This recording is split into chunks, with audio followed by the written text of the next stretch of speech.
各位网友，大家好，欢迎收看迈阿密上海观天下频道。今天我跟大家说的什么呢？前两天呢做了几期视频，主要是呢关于那个武统台湾系列的，对吧？今天咱们继续武统台湾。今天内容什么呢？武统台湾系列，大陆武统台湾的合法性、正当性，并且细数蔡英文台独伪政府的10宗罪。我把蔡英文2016年之后到现在连任之后他的干的那些坏事我把它综合起来收集一下，我列数他10宗罪，对吧？然后还有呢最后当中顺带说一下什么呢？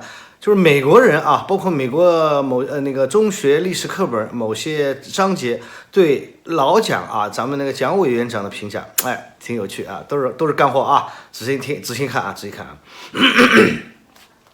目前全世界绝大多数的国家和地区都承认中华人民共和国是代表中国的唯一合法政府，对吧？那个台湾是中华人民共和国不可分割的一部分，从法理上面那是毫无问题的，对吧？不管是什么国际法，这个法那个法，中国大陆和台湾地区的割据政权目前仍然处于内战状态共产党在大陆经过3年的解放战争，打跑了老蒋，统一了大陆，并在1949年10月1日建立了中华人民共和国。海峡两岸那个建国之后还发生过2次比较大规模的武装冲突第一次呢是在金门战役。台湾方面称古宁头战役、古宁头大捷，对吧？之类的49年10月15号到10月27号，有解放军3野十兵团司令叶飞指挥的厦门战役。但是呢，由于当时渡海船只数量不足，船只要么被国民党烧了，要么被国民党枪毙了，开到对面去了，开到台下对面去。海峡这边海峡的西面船很少。找了半天，数量不足，只能先头部队只能第一批过去3个团，9000多人，对吧？后续部队无法及时增援，你知道吧？那登陆解放军在岛上苦战血战3天3夜共毙伤国民党军9500余人。但最后呢，由于弹尽粮绝，对吧？弹尽粮绝，那过去了3个团9086人，还有船工民夫等等大部分壮烈牺牲其余的被俘的不多那金门战役的失利这是解放战争中整个解放战争中解放军损失了比较大的一次损失陈建制，对吧？3个团。那第二次呢是58年1958年8月23日到10月5号之间发生的金门炮战，大家都知道，对吧？那台湾叫什么823炮战，对吧？8月23号，那彼此都互相猛烈轰乒铃乓啷轰反正炮弹不要钱一样，对吧？到后来呢，国共双方就有点打成了默契了，停打停，对吧？单日打炮，双日不打，双日打炮，单日不打。打之前还提前报纸上出社论通知了我们什么只要开始打单人了你们双日出来玩晒太阳没关系，否则就得躲在防空洞里，浑身长癣对吧？冒着洞是吧？这双方炮击一直持续到零碎，一直持续到1979年元旦全部结束，对吧？那么这里呢，我觉得很有必要把当时的国际背景说一下，很多人不了解为什么打，对吧？那当时呢，台湾国军内部有美军的顾问团，他极力劝说老蒋放弃金门马祖全部撤到台湾本岛，对吧？为什么呢？从军上说没问题 ，OK， 因为金门马岛无险可守，对吧？但是呢，从政上说美国人实际上其实是不想支持老美继续老蒋继续反攻大陆。老蒋在台湾唯一的目的就想积攒力量，抱大腿，拉着美国人一起跟他反攻大陆，对吧？复国因为美国人看透了蒋家王朝的腐败了，你知道多腐败，看透了蒋家王朝已经烂到根了，没得救了从心里面鄙视老蒋，你知道吧？鄙视的看不起他。那么认为老蒋什么呢？很多美国高官当时的政府机关人认为老蒋腐败、投机、邪恶、残忍而又无能这是美国高官对于老蒋的评价那美国中学课本历史课本说老蒋是什么？给老蒋一个形容词叫treachery Treasure 什么意思？什么意思呢？就是背信弃义的意思啊，说老蒋背信弃义，操，对吧？那美国人认为老蒋和他的手下那帮人啊，根本不可能反攻大陆成功啊，因为美国人是吃够了老蒋的苦头，对吧？美国人本来就是让老蒋退出台湾，退出本岛。然后把台湾纳入，因为然后他台湾好像够宽100多公里，对吧？那把台湾纳入那个第一岛链的一个共同防御圈之内，本来没有纳入共同防御圈，后来朝鲜战争爆发之后呢，美国觉得地缘政治各方面对吧，要遏制那个共产主义，觉得台湾有利用价值，原来觉得他没有利用价值，就把他抛弃了，后来觉得他有点利用价值，就想把它纳入那个第一岛链的共同防御圈，对吧？台湾南朝鲜、日本还有菲律宾是一个第一岛链啊，形成呢对中国大陆一个包围的态势，对吧？都包围，当时我们全部靠苏联嘛，对吧？就一边倒嘛，是吧？那没办法，美国人逼的，我们不想一边倒啊，对吧？我们想跟你好好搞好关系，好，你给点不要了，那咱们就撕破脸拉倒啊！你看今天政治局好像7常委都到了嘛，高调纪念抗美援朝70周年，多少年也没好好的对外对全国人民宣示抗美援朝的作用啊。对吧？怎么宣传都不为过啊！立国之战，立国为军威啊！立国之战，从此啊，中国人被甲午海战被打断的脊梁又接上了，又续上了，非常重要，非常重要啊！当时老蒋从美国拿到的援助啊，我跟你讲不计其数啊！二战期间，对吧？1941年珍珠港事件，美国对日本宣战之后，一直到1949年这个7、8年之间。根据美国官方白皮书公布的资料显示啊，一直到1949年啊，国民党被打跑，逃到台湾啊，这个7、8年之间，美国援助蒋介石当时的政府的资金，光资金啊，达到35.23亿美元啊，这里面还没有包括各个时期以极低廉的价格，等于是白送啊，象征性的价格。给蒋介石集团提供的各种军用物资，预计价格毛估啊，粗略估算就至少27亿美元。那这个加上35.23，就是55.23亿美元啊。那白皮书还记载，抗日战争以来，美国一共援助蒋介石集团的军事物资高达58.69亿美元啊，58.69亿美元。这里面还没有包括美国给蒋介石的5亿美元贷款啊，还有联合国战后啊，日本投降后，战后联合国在中国大陆设计救济总署啊，又给了蒋介石1.44亿美元啊，1.44亿美元。当然这还不是全部啊，二战之后，在短短4、5年，在短短3年之间。美军的海陆空占领军、中美合作所等等机构，对吧？美国都无偿的给蒋介石使用，所以用斤两来如果用钱啊，用资金，光用资金来衡量，就是美国遗留下来那些海陆空啊，还有中美合作所等等的那种机构啊，那些设备啊，估值啊，我们现在说估值也不低于10亿美元啊。那从这里可以看出啊。美国对蒋介石集团的援助的基本形式有几种啊？一种以联合国的名义，以救济总署，对吧？提供救济资金啊，给中国，然后呢，以提供民用消费品啊，什么奶粉啊、面粉啊，对吧？美国面粉当时挺有名的，对吧？给中国人啊，给中国穷苦百姓。而这些物资啊，我跟他绝大部分被蒋介石集团里面的各级大中小官吏侵吞。真的到老百姓手上很少，意思，要拍照片了，要拍过去就8厘米摄像了，哎，拍一下，然后好像大家很有秩序，都被他们拿到黑市上去卖钱了，我跟你讲。另外一种就是以无偿啊或者象征的形式在战争期间，包括二战，包括后面的解放战争，他们叫国共内战，对吧？美国储备了各种那些美国工业大国当时各种战略物资、弹药、军用物资，等于是送给蒋介石集团了啊。然后呢，资金方面主要是贷款。物资商品呢，主要是提供武器和军用物资啊，还有部分生产消耗品的消耗型的商品。那总体加起来也有45亿美元的左右啊。那其中80%是商品，20%是贷款之类的啊。那所有商品援助、救济贷款、武器弹药、其他物资杂七杂八加起来，我估算了嘛，我初步算了一下，达135亿美元。我告诉你，1940几年的135亿美元什么概念？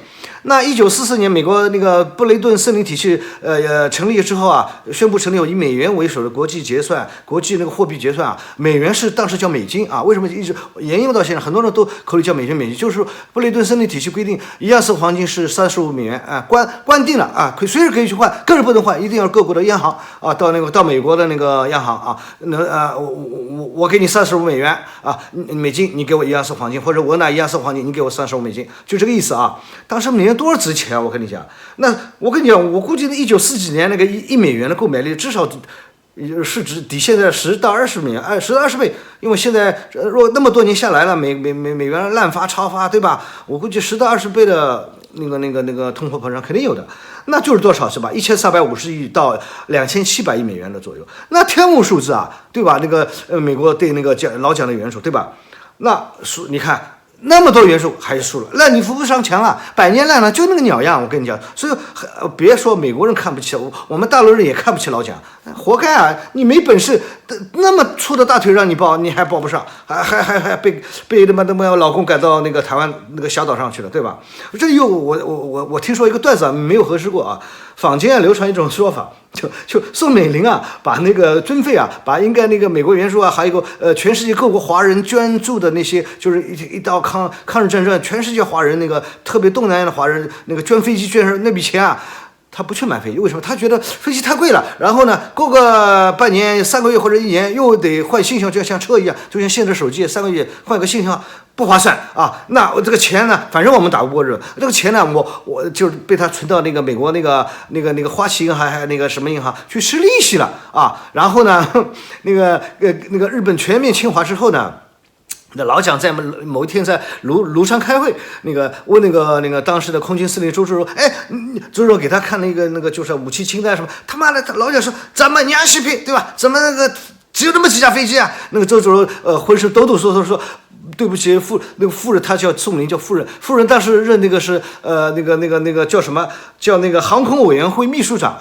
那个夫人外交，对夫人老蒋，反正那个怎么说呢？举贤不避亲，对吧？航空委员会秘书长，他说夫人拿去那个存钱存利息了啊。老蒋就不说了，其他人也不敢说。然后老蒋一拍桌子，好了，没有飞机也能抗战，对吧？这个是个段子啊，大家听了笑笑就拉倒吧啊。综上所述啊。国民党在大陆是那个多么的腐烂到根了啊！怪不得美国人对老蒋失望到了极点。我跟你讲，一点没有信心，谁会有信心啊？对吧？美国人的钱也不是大风刮来，是美国人民税收啊各方面对吧？辛辛苦苦，当时美国是工业世界第一工业大国，对吧？那个工业强国啊，你看是吧？啊，被老蒋那帮人给莫名其妙搞掉了，对吧？美国人对那个。严词拒绝了那个老蒋啊反攻大陆的任何念头啊，包括1950年朝鲜战争爆发以后啊，老蒋当时开心啊，第3次世界大战要爆发了啊，马上那个组建了多少个师我忘了啊，然后要就是投名状跟美国人，我要参加朝鲜战争，美国人严词拒绝不许去，你就待在台湾对吧？他还想派各种特工队对吧？那个武装间谍，然后派到东南沿海、福建沿海去捣乱，全被我们收拾掉了，对吧？就是不行，我跟你讲，就是不行，就是烂货，一堆烂货，蠢蛋啊！所以，那我认为啊，就是当时就是那个到老蒋死之前啊。国共内战主要矛盾就是一个是主义和路线之争，是什么呢？就是中国究竟是走三民主义道路呢，还是走共产主义道路，对吧？这是之争。另外一个之争呢是什么？那个就是是为了这个正朔正统。我们咱们中国嘛，那个古代历史几千年下来，讲究一个正统，讲究一个正朔，对吧？那就是说谁啊？国民党、共产党谁有资格代表中国人民啊？是秉承那个中华的正朔，这很要紧的。到现在还是很要紧的，对吧？正统正朔啊，就是一个名分，对吧？那么为了这两个事儿，一个路线主义之争，还有正说之争啊，那个国共两党展开了为期3年的大规模内战啊，双方投入兵力都几百万啊，世界罕见啊。那个现在那些什么那些小国家弄个几千万把人算大规模战，我们算个屁，我们说大概我估计就万把人规模就一次小型战役，对吧？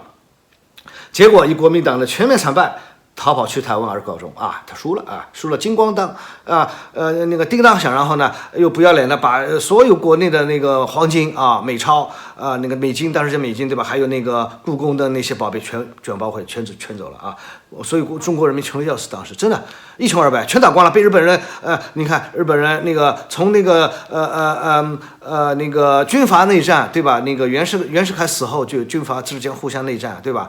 那个打谁这个打谁，然后那个抗日战争14年，然后又是3年内战完，全打光了。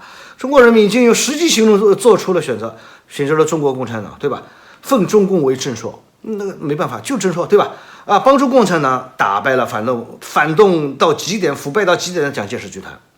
那比如，那我举个例子啊，华海战役结束之后啊，那个当时那个华东野战军的司令啊，陈毅都说过了啊，华海战役是人民群众用小车推出来的，山东那个独轮小车啊，对吧？这个大家都耳熟能详这句话啊。这句话什么意思？就是人民群众啊，以人力、物力等各方面的积极支援之前，对吧？之前民工支援前线，在人民群众的支援下啊，支持下，全心全力的出人出粮啊，前面有出东西，对吧？赢得了华海战役的胜利。那反观国民党啊，他是靠什么？靠抓壮丁啊来补充兵员。国民政府当时发出执行什么政策？那个发出那个3丁抽1。5丁抽2，就你家里人男人啊，适龄男人，大概从15岁到60岁还是到多少岁啊？3丁抽1，5丁抽2，但是真的要兵啊，这个强制性的法令，你不当兵，捆了就走啊，对吧？这个我们都知道了，电影、电视、报纸、回忆录，对吧？不知道弄得当时多少那个穷人啊，家破人亡。我跟你真的家破人。我当时生产力低下，家里就靠男人那个种地，做干活，管一口吃了活命，对吧？你人都被他装去当兵了，然后又没怎么训练，发一杆枪给那个汉阳造，对吧？单发的去杀，那不是送死吗？再加上当时那个国民党军队军纪极差。有一句话叫什么？匪过如数，兵过如弊，就是形容他们的啊。他们是烧杀抢掠、奸淫妇女，无恶不作，所作所为一点不比那个日本鬼子那个三光政策仁慈多少。有些地方，比如那个解放区，比如那个革命老区，他比他的烧杀抢掠、奸淫比那个日本鬼子还狠。为什么？他就认为你们是匪区匪民，帮助那个共匪，你知道吧？哎呦，那帮人我跟你讲，真的，所以我跟你讲，国民党失去大陆是有很多原因，抓壮丁啊是其中的原因之一，是大量失去民心，我跟你讲，对吧？好，我跟你讲，我说到这里啊。给海内外那些脑残的国粉啊，还有那个恨国党，对吧？还有包括那个前朝的遗老遗上面说一句啊，过来看看你们啊，你心中那个所崇拜的那个蒋委员长啊，那个常凯生啊，对吧？到底是个什么货色啊？这个是连美国人都这么看不起他，鄙视他，说什么腐败、投机、邪恶、残忍又无能啊！美国历史书说他那个背信弃义啊！你们蒋委员长就这个东西，就是这样的东西啊！哎。人格魅力一点没有啊，那个长相也不行，对吧？跟咱们毛主席跟他们不能比呀，一个是伟岸，对吧？那所以啊，那个话言归正传，就是说，美国人严词拒绝，那个老蒋那个反攻大陆，不给他支持了，对吧？就你就这样吧，但是我保护你不让老共打过来，你也别想了。但老蒋可不会这么轻易放弃啊。那个如果老蒋认为如果退守台湾本岛的话，老蒋就失去了反攻大陆的前沿据点，失去了据点，更是从地理上、从地理上、物理上啊，和大陆分割开来。金门马祖离那个金门啊，离那个厦门离大陆非常近，但离台湾100多公里很远，对吧？形成事实上的图例，这是他不愿意的。对吧？他说实话，老蒋再怎么样，他是个民族主义者啊，骨子里因为从小接受儒家那个正统教育嘛。虽然他是后来信奉基督教是什么，但是装逼的，你知道吧？装逼的，他要装给美国人看，你知道吧？那他是坚决不同意从金马那个撤军。那包括他手下那帮跑到台湾的那帮前朝的遗老遗少嘛，他每个人都心心念念的思念了大陆的一草一木，故乡的一草一木，山山水水，这个大好河山，对吧？他们那帮人做梦都想反攻大陆啊，复国啊，复他们的国。可惜这个梦想永远无法实现了，那帮人也基本上99.99%的人都故去了啊，都故去了，是怎么说呢？人生悲剧啊。那么我说到这里啊，老蒋和小蒋父子啊，那都死了，都过世了啊。他死前都留下一言啊：棺材不落土，父子都有趣吧？棺材不落土，不入地，不埋进台湾的土地啊，要等到将来一天葬到反攻大陆去啊。不管能不能够反攻大陆，不管，反正要葬回老家，葬回大陆啊。中国人那个崇尚什么？那个树高千丈，叶落归根啊，对吧？虽然他们做不到反攻大陆，但是呢，我觉得他如果能葬回老家，入土为安，对他们也是一个比较大的安慰，也是个不错的结局了，对吧？是个不错的结局。我在我前面做了那个第8还是第7期的那个治理台湾篇啊，那个战后恢复秩序诸多措施的视频里面，最后我提到过，对吧？我建议如果占领台湾之后啊，最后啊。那个以国家领导人啊正国级的那个待遇啊，将蒋氏父子的那个棺椁啊，那个高规格的移回那个他的老家宁波那个溪口那个，对吧？那个所有的人啊，高贵的政局局委员、中央委员什么常委全部出去啊，高贵的千金10马股，对吧？毕竟老蒋父子为国家民族是出过力的，他们也算是一代枭雄了啊。说实话，中国。如果没有毛主席横空出世，很多人就说毛主席是天上的那个降到那个人间啊，到来挽救咱们中国受苦受难的中国的人民了。我真的有时候觉得有点真的，我有点相信了。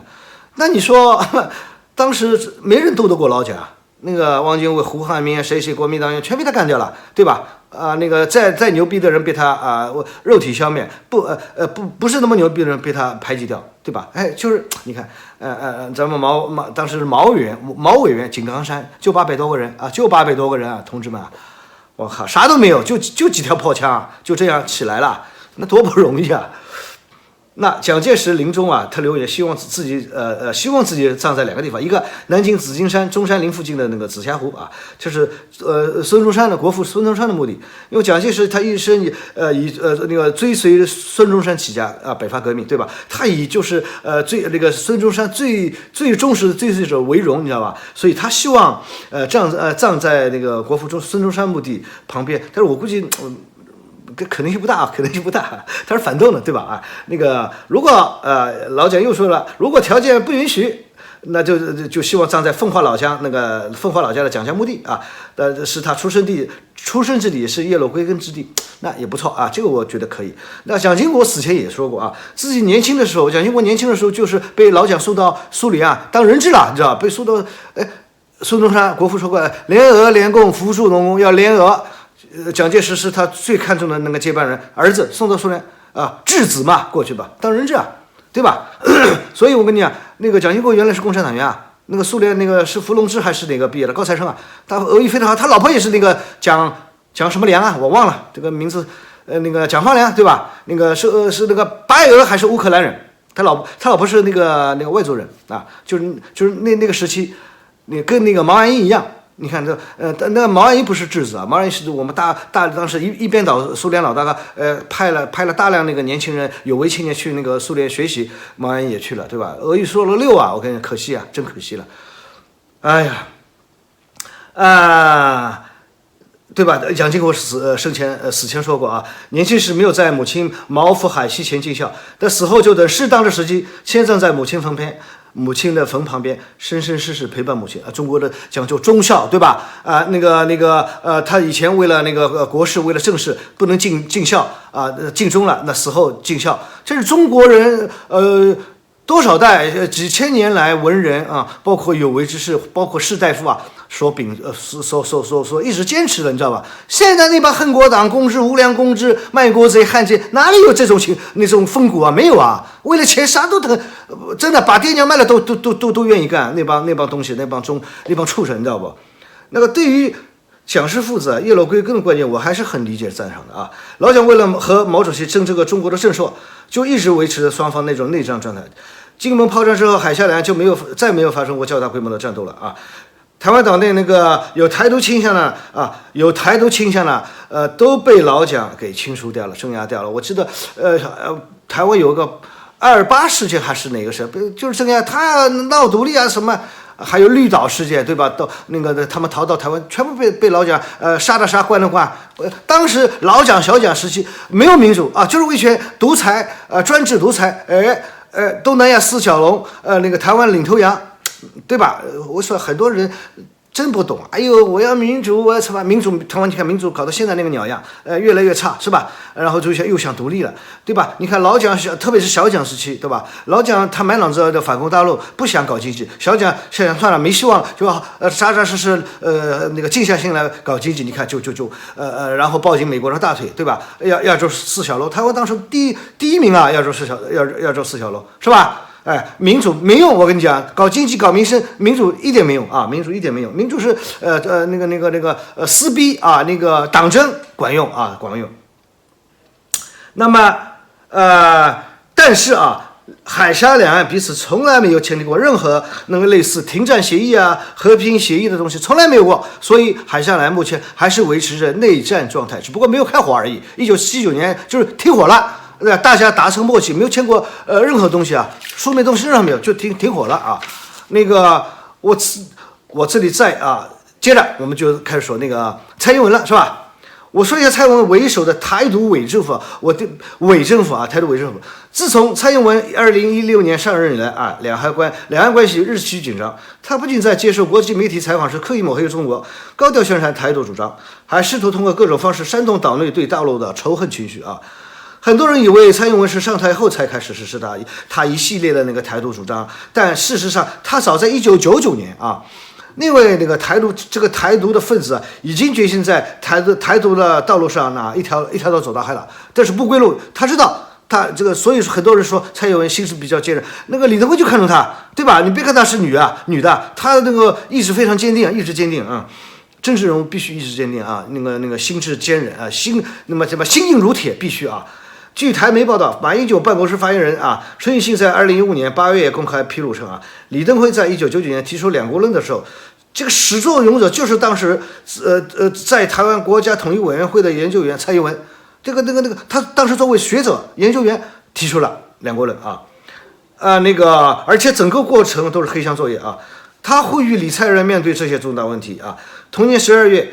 台湾前那个立法委员邱毅，就是那个坐牢的，后来坐牢的，他是邱毅那个统派分子，对吧？又扔出一个炸弹，说蔡英文在1999年8月16日写了一封信给当时的国安局长丁玉洲，希望丁给他262万新台币用于特殊国研究。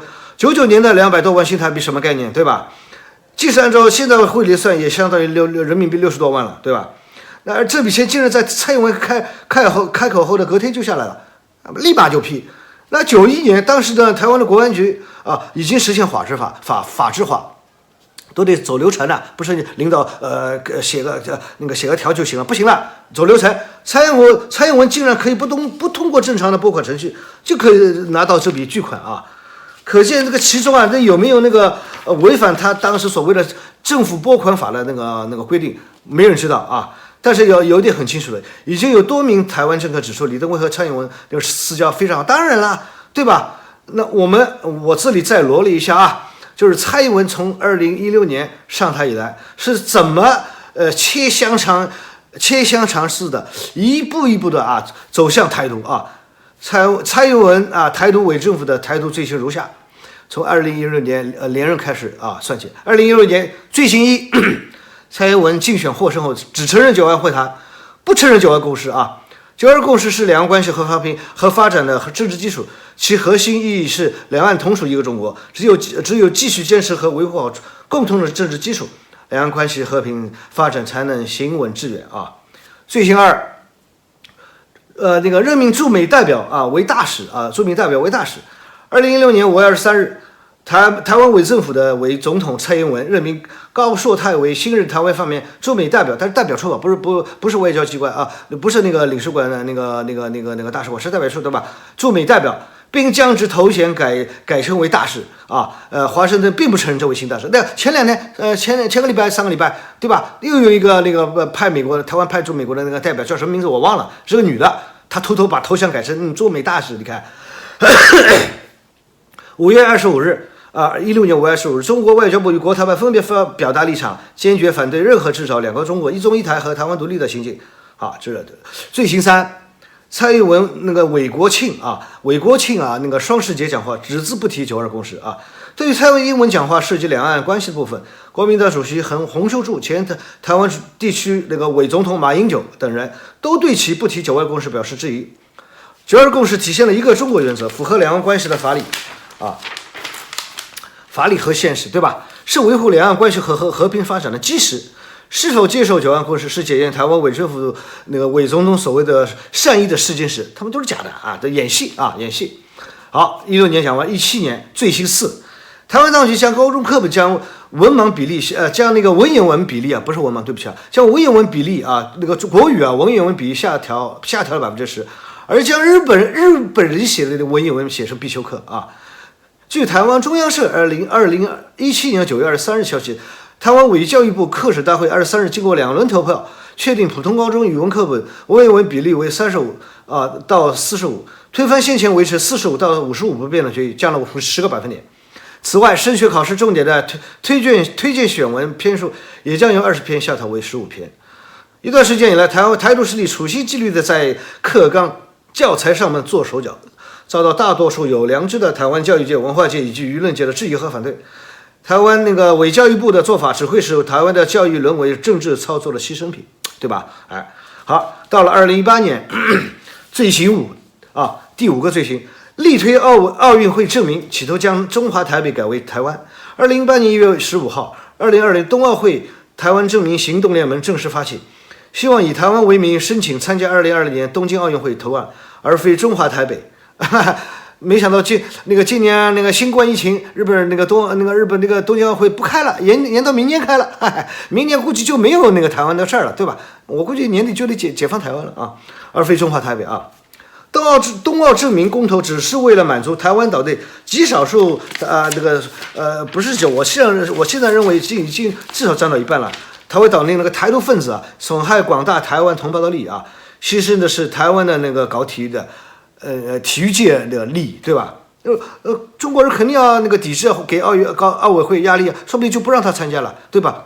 就是要不用中华台北，否则就不让参加，怎么办？对吧？罪行6，将华侨改为侨民这是2018年5月份的事。台湾伪政府有关部门将相关行政规定用词华侨改成侨民而且声称这是以相对中性的字眼来包容华族、台侨等名词，还称原来的称呼是显得轻中。玩文字游戏，你说有意思吗？华侨就是华侨，对吧？民进党伪政府操弄所谓的是改名，实际上是在搞去中国化，他们走到了华侨的对立面对吧？罪名7修改历史课纲，中国历史被列入东亚史，被并入东亚史。台湾伪政府伪教育部课史大会8月13日决定对现行中学社会领域课纲进行修改，在高中中国史教学中不再使用传统的朝代编年史，连中国历史都不认了，朝代编年史都不用了并将中国史放在东亚史架构上呈现，彻底不认自己是中国人了，你知道吧？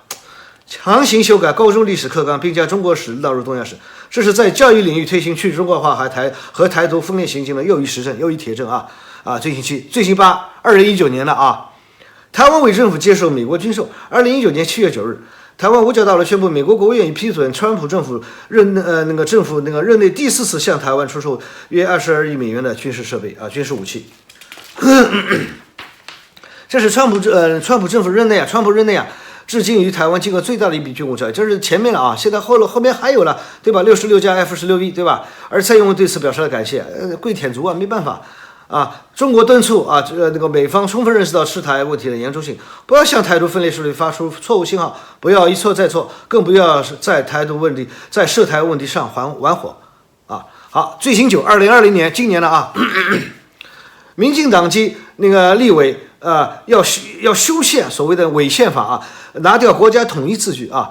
2020年5月8日，台湾委立法院一读通过《台湾地区与大陆地区人民关系条例》修正草案，由民进党立委蔡意瑜等人共同提案，删除条文中的国家统一文字。此外，台湾违宪法中也有国家统一字眼，而一些台独势力目前也正在试图试图推动修行违宪法啊，从而实现法理台独法理台独了，看到吧？他如果修改了违宪法就是法理台独下一秒钟就得打过去，对吧？制宪公投是彻底改变两岸现状的统独议题公投，是100%的法理台独，是反分裂国家法早已明确过的不可逾越的红线啊！台独一旦碰到这条红线，必将引发武装解决台湾问题，就是解放台湾，武力统一台湾，对吧？最新时，2020年8月13日。台湾委行政院通过了加计新式战机 F-16V 采购特别预算，对吧？来了啊，耗资80亿美元，算下来单价1.2亿多美元一架，我的天，那个单价比 F-35还要贵好多，对吧？就说 F-35的单价现在平摊下来就6000多万还是8000多万美元了，对吧？它翻了一个倍 ，F-16卖成了那个F-35的价钱啊，买了66架这款所谓的3代半战机啊，我的天哪！而且还要到2026年才可以交货，我操！我真服了他们啊！这他们用台湾老百姓的血汗钱，用大陆几十年如一日为了表达善意还是给他们的那些惠台政策，从中赚取的每年1000多亿美元的顺差，所赚的钱去买武器，一无俱统。你说是不是人呢？必须得武力解放台湾，我跟你讲啊！然后。2020年10月17日，在两岸局势紧张之际台军成立防卫动员署，同时还将后备旅数量从7个增加为12个。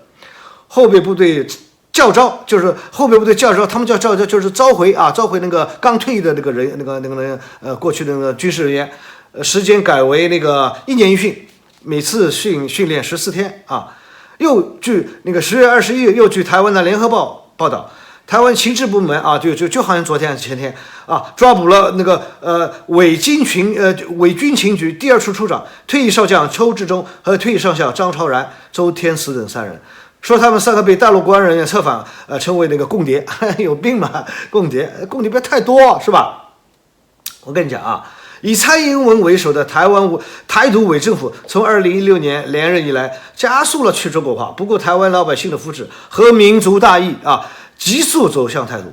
那可以这么说那817万投票支持蔡英文台独伪政府上台的，都是铁杆的死硬台独分子都已经不承认自己是中国人了。很大一部分还是日本人没有带走的那些所谓的皇民日裔的后代，就是那帮他DNA是日本人，你知道吧？那既然那帮人已经不从心底里面不承认自己是中国人，那还待在台湾干什么？台湾是中国人的台湾，对吧？